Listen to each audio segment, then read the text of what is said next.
Welcome to the Top 200 podcast with your host, Herschel Foran.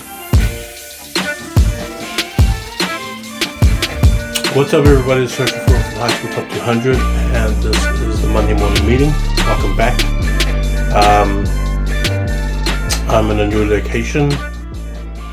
This is my room because we have visitors coming out, so I lost my office, and when the visitors go, then I'll be back in my office. It's usually what happens when someone family comes around. But I'm Herschel Foran. I am the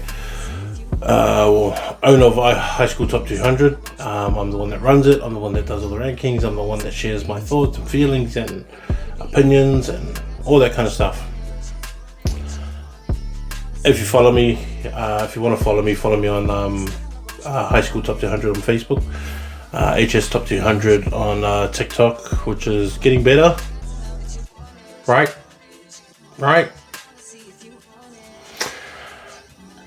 And at the real HS Top 200 on Instagram.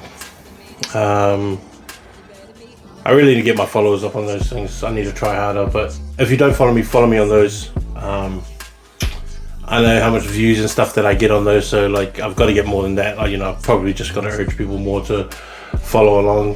I kind of just let things naturally happen. I don't really kind of fish or ask for followers or anything like that.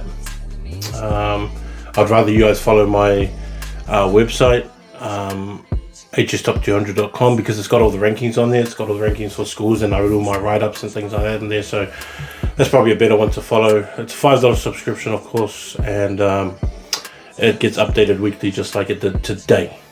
And there's a few things probably I kind of just want to talk about mainly girls rugby. And for you guys that don't want to talk about or hear anything to do with girls rugby, you might as well switch it off, because I'll probably be talking about them most of the time. And there's a reason for it too. And this is not like a new thing that I have started to talk about, because I've talked about it for a few years now, about how I want to help girls rugby. I want to help girls rugby in New Zealand from first 15 level, so that all the other levels can sort of follow suit and get that trickle up effect, I guess, which is not possible in terms of physics. But for me, I look at the game the same way as I do as the first 15. And the thing with the first 15 is that it's, if you don't believe that players get picked out of high school to carry on provinces and franchises, and you don't believe that, then you've got to be pretty stuck in the dark ages and still believe that club rugby is where they get their players from. Even before they get to club rugby, they've already kind of identified which ones that they want to go through, which ones are they really ready to invest in, ones that they can see potential in, and ones that they can see that fit the mold of what they want for New Zealand rugby. They get that from first 15. That's not new news. That's news that's been happening for years now, at least over 20 years now. They've started. I reckon even when I was at school, they probably started processes like that to already start to look at guys from there to go through. But the reason why it's important right now for the girls is that we already know the process that we have to go through. We don't have to look through or go through all these different kind of methods or different kind of structures of how do we get a girls competition going, how do we get the girls and bring them through, where do we find them, how do we spot them, what are we looking for, is it different when we look into positions when it comes to girls, or how we judge them, like do we judge them differently from how we judge the boys to how we judge the girls, all that kind of stuff. We've already done it with the boys, so we should already have it set and ready to go for the girls. The sad thing is that they don't. The sad thing is really the only ones that are doing anything about it from this first 15 level is the Māori team. The under 18 Māori team is really the only, pretty much the only guys that are doing anything about it in terms of making sure that they are not only putting culture back into these girls or rebuilding the culture in these girls or starting to build the culture in some of these girls, because some of them come in them that know that they're Māori, they've got Māori in their bloodline, but they don't actually identify much with it. They would like to, they just don't know who to go to. So this is the first time for a lot of these girls to have some real Māori culture in their lives, and you can just see it on them that they love it. They love being able to be a part of that, and alongside them sharing and introducing the culture to it, they've got such good coaches and good trainers and good players around them that the talent that comes out of there is the only talent for these girls, and the only skills that they're taught to really take through to the next level, unless they go to a top school for girls rugby, which is a very few amount of schools. So for all these other girls that don't really have anything, this is where they get it from. Remember, like, they don't have a Barbarian setup, they don't even have a Super Rugby setup, they don't have a under 18s franchise setup for any of these girls. Under 18 Māoris is the only place you can get a girls rep team that is really being able to teach these girls to take skills that they're learning now into club rugby and hopefully further on. Yes, they have under 16s, yes, they have under 18s, but that's not at a higher level than what under 18s Māori is. Provinces, like I see counties doing a lot of stuff, I see Bay of Plenty doing a lot of stuff, I see Hawks, North Harbour doing things with their under 18s. The Chiefs region have them Chiefs Manawa competition that goes on for the first 15 girls. But in terms of being able to grab all the best girls, put them all together, have them train to there and camp together, just like they do with the under 18 Chiefs and Blues and Crusaders and Highlanders, there's nothing else out there except for the under 18 Māoris. The bad thing about this is that these girls are not really going through to club rugby onto NPC prepared with the knowledge that they need to take through with them. Now, you're going to get some superstars in high school, of course, and you've got girls who are still in high school, still year 13, some of them are year 12s, and they're already playing NPC women's. Now, for me, and the way that I think is like, okay, if you've scouted them for under 18s, if you've scouted them for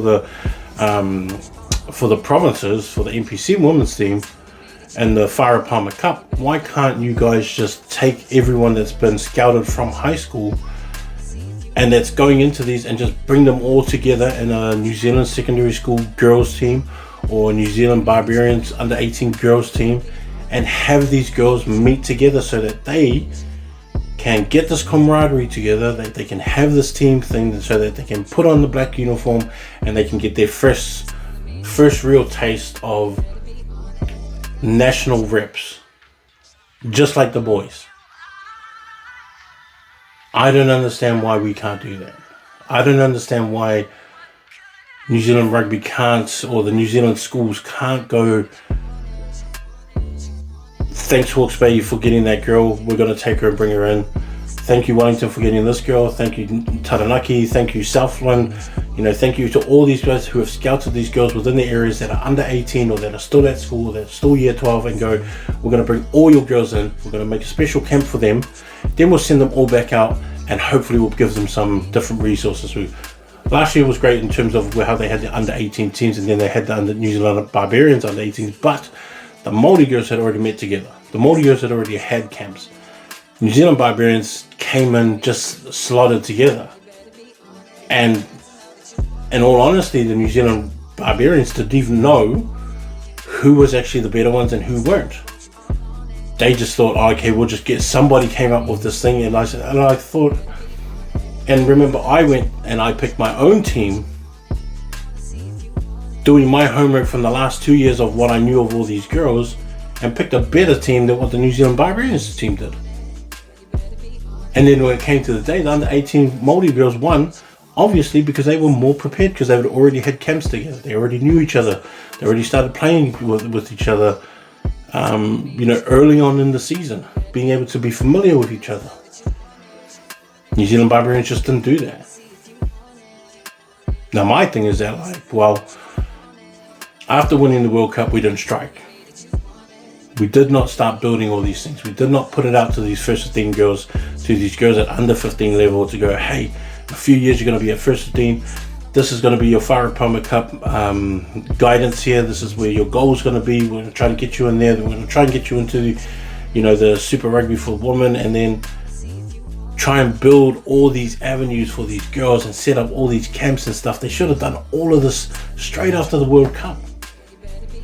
They should have had some kind of even if we didn't win, in all honesty, if we didn't even win that World Cup, we even made it to the finals, which no one even thought that we could get to the finals, let alone win it. They should have had some kind of plan.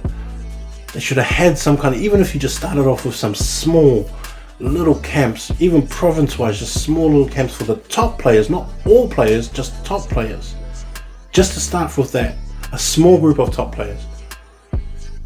Bring a small group of 30 for every province and go, hey, these are the girls that we've seen over the years, and we just want to bring you in. These are the year 12s that we're going into year 13 next year. We'll bring in all the year 12s, we'll invite them in, show them what it's like to be a rep player, show them what it's like to go and watch Chiefs Manua or the Blues or all these things that you could just at least put in these girls' vision, put in these girls' sights, and go, this can be you in about 4 or 5 years.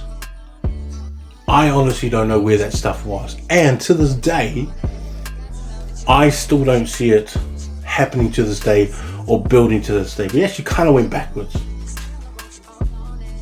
Now, I know for a fact that those that are in New Zealand secondary schools don't have any real control over what they want to do, because I know that some of those people in New Zealand secondary schools, for the girls side of it, they've got plans and they've got a vision, but they can't actually do it, which is sad. I think it's sad. Because when you do pick the right people, when you do have great people that are in there, like there is right now, and you don't actually give them some control over it or some freedom to have some wiggle room and to at least get their vision rolling, how are you going to even fix something? How are you going to make it better if you pick the right people but give them no kind of structure or help around them?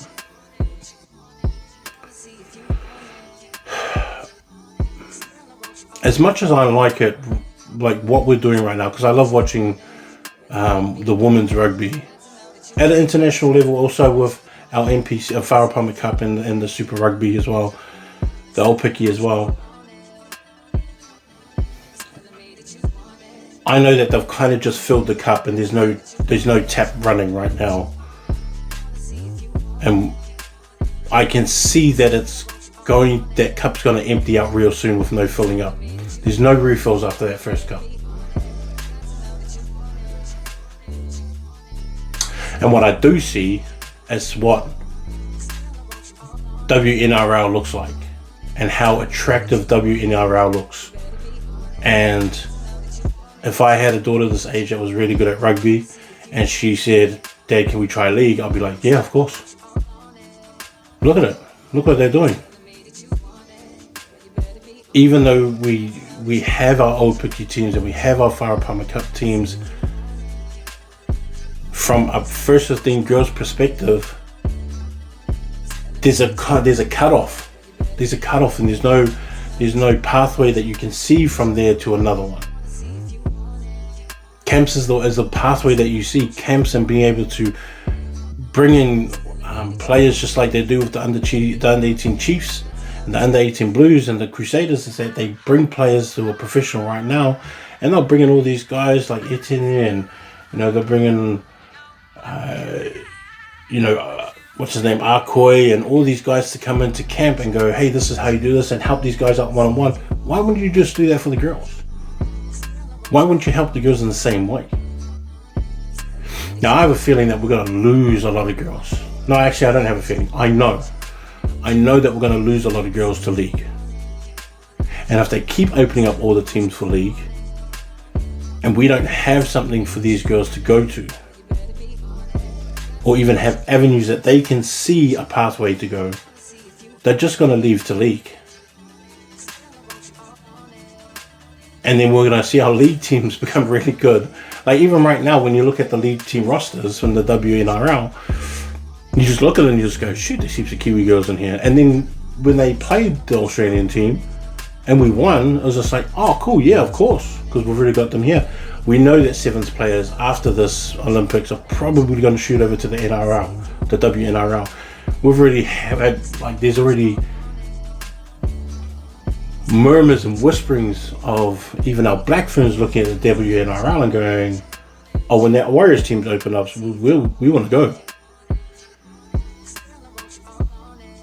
Now, I don't know about you, it's just like, because I'm just talking on behalf of rugby here, it's like, I still want our black fans to be our black fans, just like I want our All Blacks to be our All Blacks.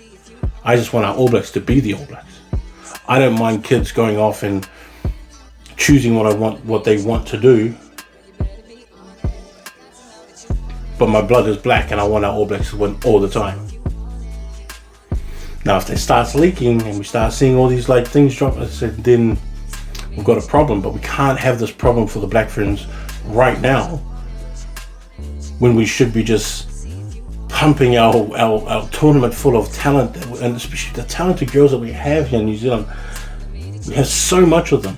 There's so much girls here, and you ask them what happens after this, they don't really know. Whereas if you ask a boy, it's like, well, I made the Chiefs under 18s, I'm going to try and look for that Barbarians and try and get into the Barbarians, and I'm going to try and make New Zealand secondary schools. If I can't, and I can't make New Zealand secondary schools Barbarians or under 18 Māoris, I'll wait for under 19s, because under 19s I can go there, go to the tournament, and then I'm going to try and make my under 20s for the region. And it's like, and if I can't make that, that's fine, because I got another year and I can try and do it again.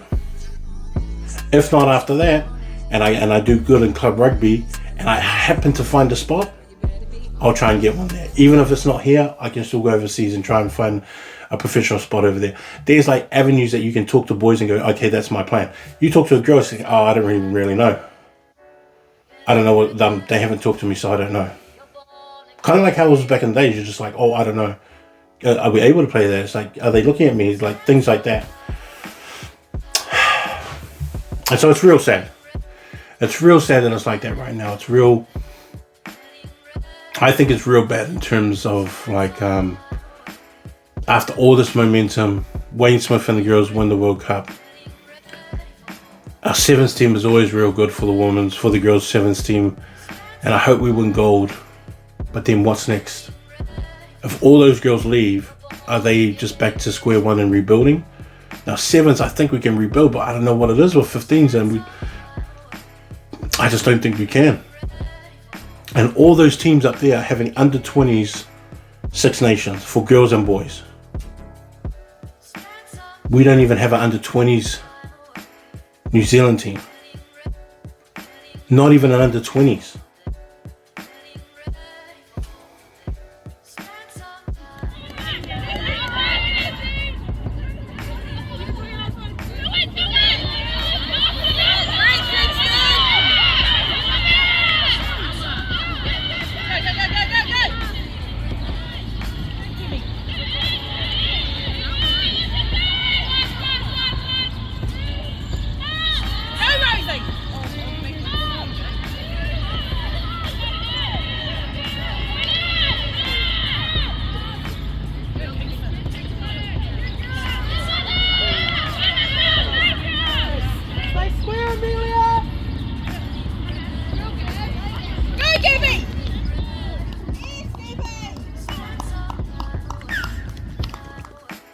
Now here's what's sad, right?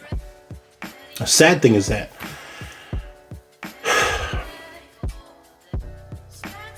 Christchurch girls came up Christchurch girls got themselves ahead, big time, by them coming up here to Hamilton, travelling down to Wellington, and then going on home, playing Hamilton girls, playing Manukura, and playing St. Mary's. The only mistake is that Mags wasn't here when they came to Hamilton. And that would have been the 5 best teams in the country, basically. And the cool thing about it is that Christchurch girls made that move. And they were willing to travel. And I bet the girls had real good fun, because I've been on sports trips before with everybody else. And boys know how fun it is when you have away trips and you get to go to different places. It's fun as hell. But they got to play Hamilton girls, they got to play Manukura, they got to play St. Mary's. And those Christchurch girls gained the most out of it because they took that leap. And I give a big shout out to Christchurch Girls High School and the Christchurch Girls coaching staff for setting that up, asking, and then being willing to travel. That's the closest thing that we had to a quad. And I've been talking about having quads around the country as well. I've been talking about that. And the power comes in the principals now.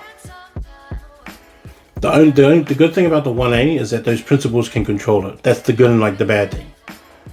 But right now, Super 8 rugby for the girls, they need to step up and do something for that rugby for those girls. Hamilton girls is too far ahead. This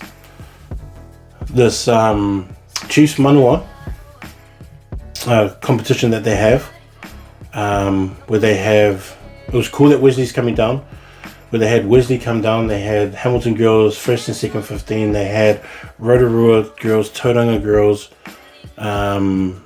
Sacred Heart in Hamilton, Sacred Heart in New Plymouth, and then Sacred Heart in and the New Plymouth girls, and then they had Taupo. Now, that's a great competition, a solid competition. I would say, if they happen to move that competition a couple weeks forward, and then have, straight after that competition, have a Super 8 competition to take it all the way to Nationals. And then have it so that the Super Rugby teams, the sister team to the Super 8 boys, just follow around the first 15 boys wherever they travel on their schedules, and then be the curtain raiser before all of those games. They be the curtain raisers before the first 15 boys play. So if Hamilton boys and Rotorua boys play, Hamilton girls and Rotorua girls play before the boys games as a curtain raiser, until they're able to get their own feet and before they're able to get their own following and their own strengths and their own, them being able to do it. And plus, the boys' schools have already got really good fields. One thing girls' schools don't have is they don't really have good fields. Not yet, because it's like kind of new to them. If they were to go into the boys' field and just ask and like have the brother schools go, yeah, we'll help you out with this, just follow our schedule, you can follow us around. Obviously different buses, do the same things we do and bill it out with like the other teams that you're with, all that kind of stuff. And just so they can build their own, their own identity based off what the boys are doing already. That alone to me will spark up another strong competition. Auckland's got theirs going, which is pretty good. They got 10s and 15s, or was it 12s and 15s? North Harbour's got 12s, not really playing 15s yet. Christchurch, their competition's going good as well, but they're too dominant in Christchurch girls, having their first and seconds being just so dominant. But at the same time, other schools around them just need to be able to build up a program. And because more girls are playing them, you're going to get the talent coming over. But because New Zealand Rugby is not really doing anything about it, or New Zealand schools is not really doing that much about it, principals are probably going to have to step up. Now, I don't know how many of these principals are keen to have a rugby team in their girls' schools, because not all of them are. And because, when you think about it, if you were to open up girls first 15 rugby, you're probably going to have a few netball girls leave. You're going to probably have a few basketball girls want to go. You're probably going to have a few, hockey girls that might go, oh yeah, I want to go over.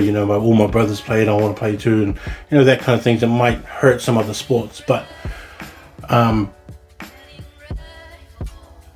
it's one of those biggest growing ones. It's one of those ones that, who knows? Girls might just leave schools to go to a school that has a rugby team in it. Some of these girls that go to smaller schools are probably looking at wanting to switch. I've only had a few emails and messages and DMs and stuff from parents asking, is it smart for them to move their girl from a school that doesn't have a rugby program to a school that does have a rugby program? Now, to me, I really just said I don't know. And I said I don't know because I don't actually know the structure of the other schools' rugby programs that they're in. Now, if they were going to move to Hamilton Girls or to Sacred Heart College or to, Rotorua Girls or Tauranga Girls, I would say, oh yeah, okay, cool. But I don't know about the area that they were in. I don't know how good the school rugby programs are in those kind of other kind of areas. Obviously, if it was St. Mary's and Wellington, I'd say yes. Or Christchurch, or like even Otago have some pretty good schools with St. Hilda and St. And also Otago Girls and that. Like, I think areas are going to have to pick it up themselves, but principals are going to probably have to do it themselves. And that if you start building it and start getting a roll on, then New Zealand, secondary schools might jump in. Actually, they will jump in, but it's kind of like they don't want to build it themselves for some reason. But we're going to lose a lot of rugby talent to league if they don't hurry up and start doing something about it. The fear of that is really bad, and like I get annoyed too because I see how many good players there are and how many girls that are coming through touch and tag and then moving on to sevens and rugby, and I think, man, there's just nothing here for them. And if rugby league actually start getting their feeder clubs going in Australia, and they start offering these boys, these contracts that they're giving out, man, we're going to lose a lot of girls. We're going to lose all this talent. And there's so much of them, just no space to put them anywhere here.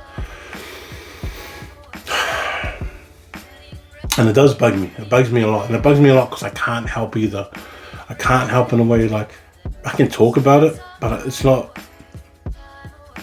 I can't help in the way that I want to help, like I do with boys rugby, and being able to get to games and just explore all this talent and put it out there for everyone to see. This year's pretty much been pretty bad too. I went to more games, girls games last year than I did this year. But I wish there was some kind of tournament. Like even that rugby by the beach over in Papamoa, they're just doing boys right now. But I wish there was a tournament like that with just girls, and they just made invitations out to girls' schools to come, something like that anyway.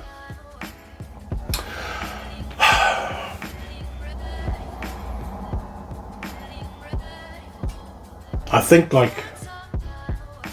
have hopes that New Zealand secondary schools pull something together. I have hope that they sort of switch on and realize what's happening, and they do something about it.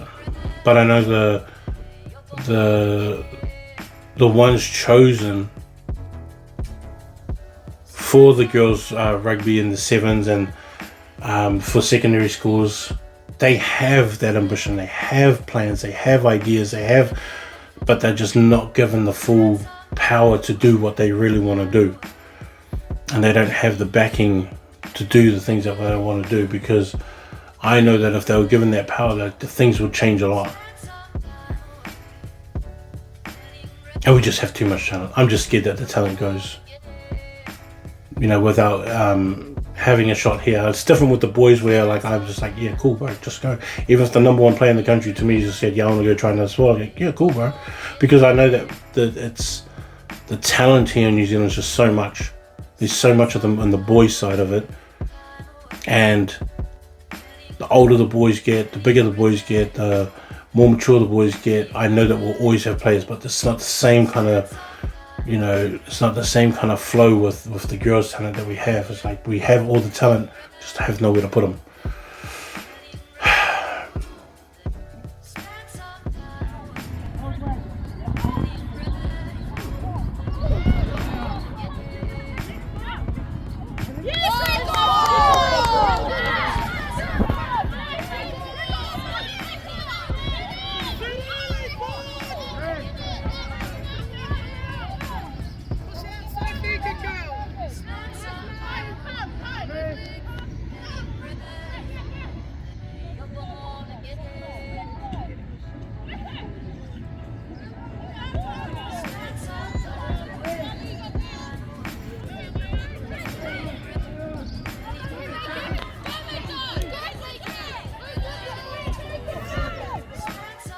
A lot of these teams, like I was looking at this year, like, I mean, Super 8 and 1A went off this year. Oh, this holidays. And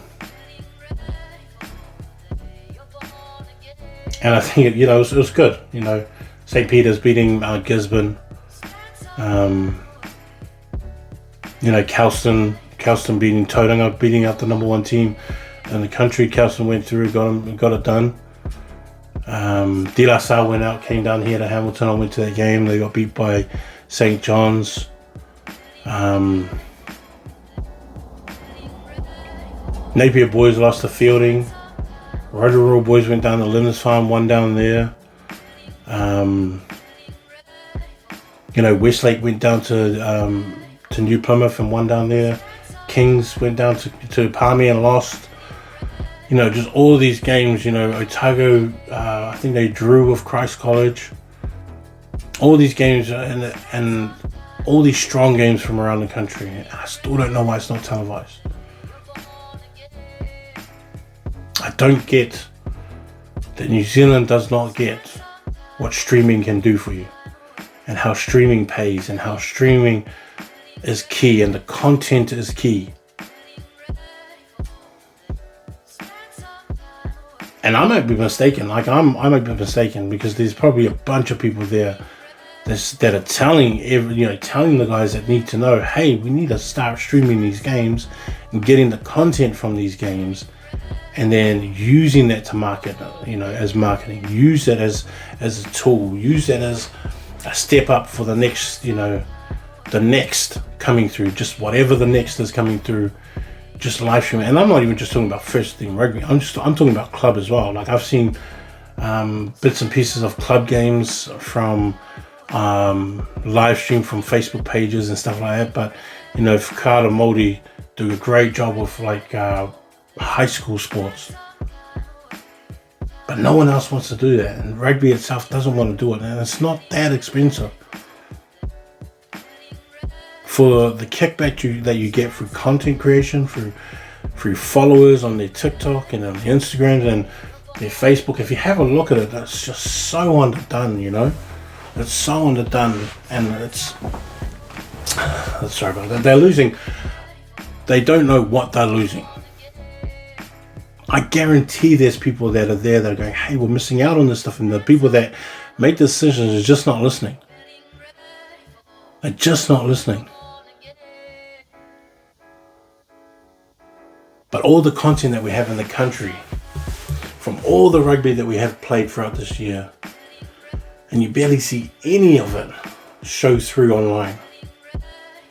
Even when NPC starts, even the All Blacks, you look at the All Blacks Facebook page and Instagram page, barely anything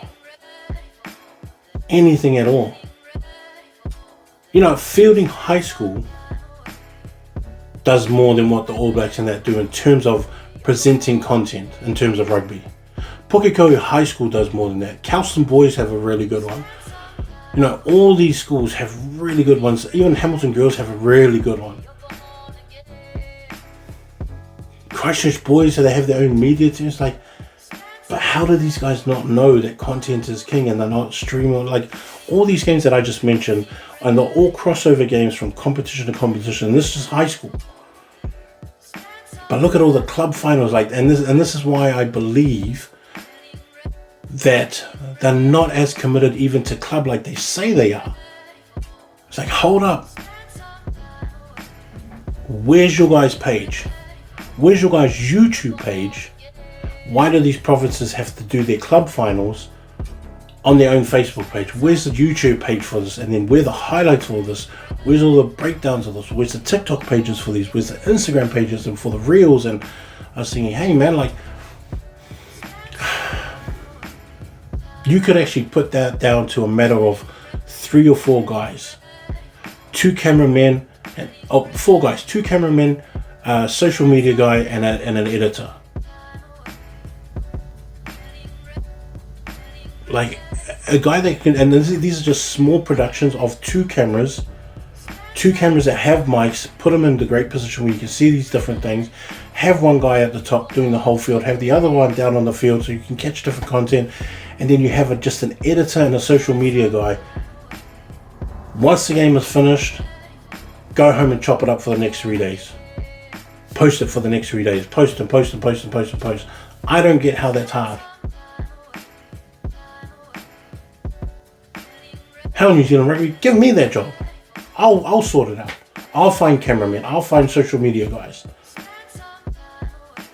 I'll even do that for club rugby too. And I don't even enjoy club rugby. I don't even follow club rugby.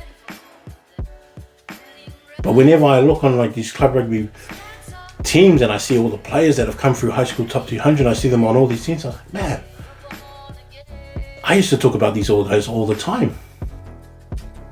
Still really good players because they're all making finals for club side. A level that you guys still say that you care about, but yet can't promote it, and you just tell the unions, oh, you guys got to take care of that. It's like, wow, have you given them enough funding so they can do something like that? Or do they have to rely on their Facebook page?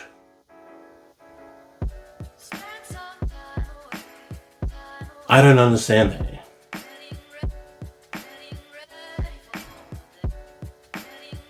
I'm not sure what their plan is, how they're going to help it, but I mean, even under 85s, which I don't even necessarily agree with, but showcase them if you're going to make a big deal about putting them into a competition. Showcase them. Make a big deal out of them. Put them online, put names to faces, put storylines, make context, give us context of what's going on. Because that's where I think we're losing them. Now, the fact that we had, in high school, the number 1 team go down to Kelston.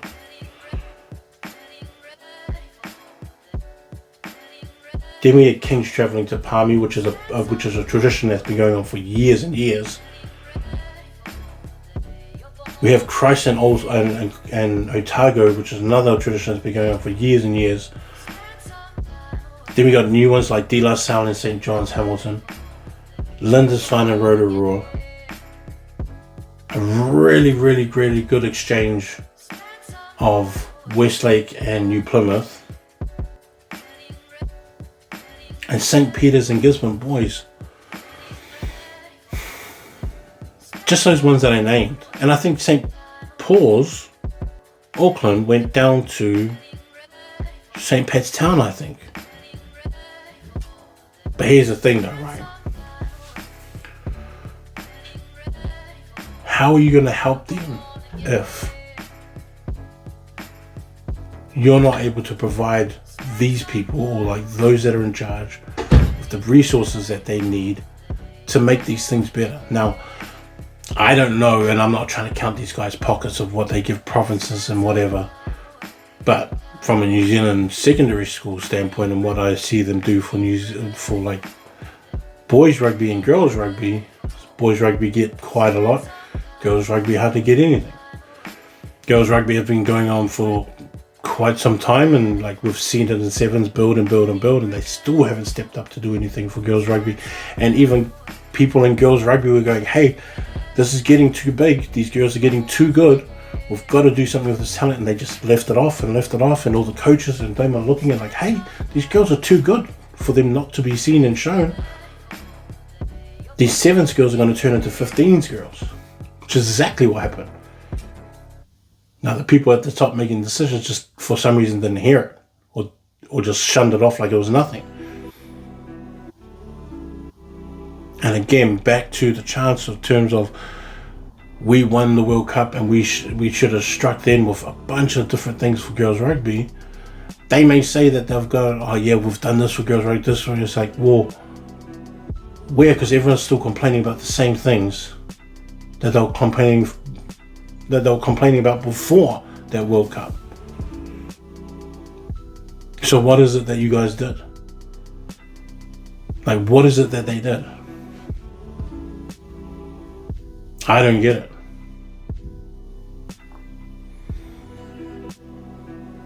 Now, these boys may have all these different avenues,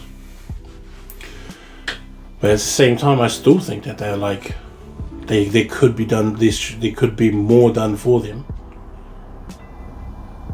Because remember, our boys are bigger and stronger now, more explosive, more hard hitting, more precise, more tactical, smarter IQ, way smarter than anything that they've had in the past.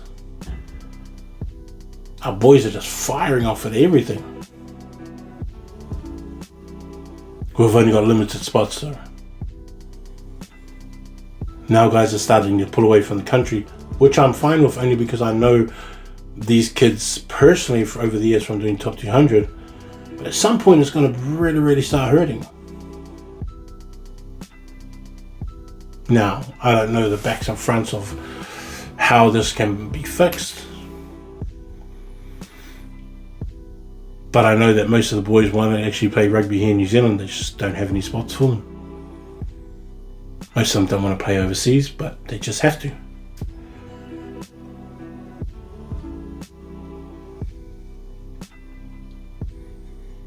Maybe it's a province turn. Maybe it's boosting up the provinces.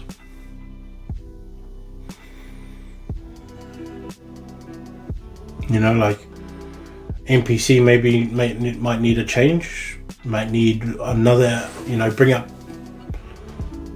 bring up some other teams from Heartlands, make the NPC a little bit bigger. I mean, Whanganui's always a pretty good province, isn't it? They do pretty well. I think North Otago was another one that did pretty well. Horowhenua Kapiti, I think, was another one. All these other places that we do have a lot of players, but I mean, if you were starting to give bigger contracts to these provinces to open them up as NPC provinces and give them more funding, and maybe we'll get more players. Open up more opportunities for them to get higher paid players. I don't know. But all this talent that I see from New Zealand, first thing going into club rugby, I'm kind of glad that I don't follow them through, because that I leave them alone after first 15, because I'd probably be more annoyed about where the boys ended up and why they ended up in those places and positions. Obviously the world takes over and work and study and stuff takes over, and then you just lose interest in rugby. But then others just like, hey man, we just couldn't do it, we couldn't hold on. They just kept lying, or they just kept telling us that, we just can't do it, or you got to go here, or anyway, whatever the reasons are.